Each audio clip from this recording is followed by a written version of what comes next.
चला मंडळी, आज करू आपण कोथिंबिरीचे थालीपीठ. काय झालं, 2-3 दिवस बरं नव्हतं, त्याच्यामुळे तोंडाला चव नाही.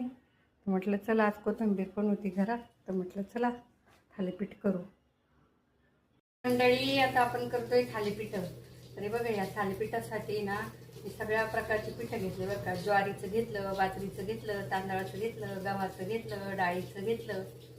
आणि मग एवढे जेव्हा सगळी ही पिठं एकत्र झाली, त्याच्यामध्ये मिरचीचा ठेचा, कोथिंबीर, मीठ, ओवा, तीळ टाकले.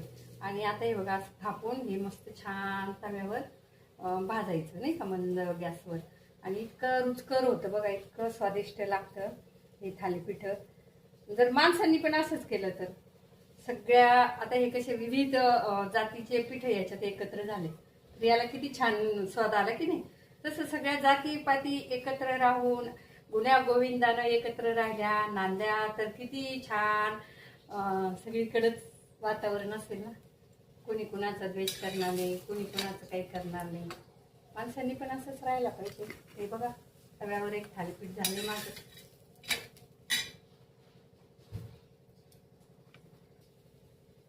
एक थालीपीठ आपलं तयार झालेलं आहे.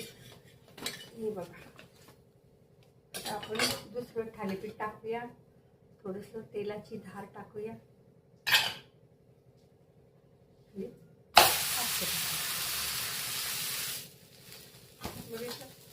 आता याला असे थोडेसे चमच्यानं होल पाडायचे.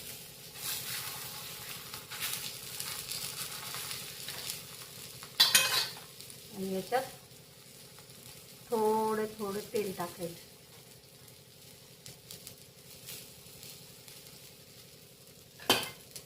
आणि याच्यावर आता असं छान झाकण ठेवायचं.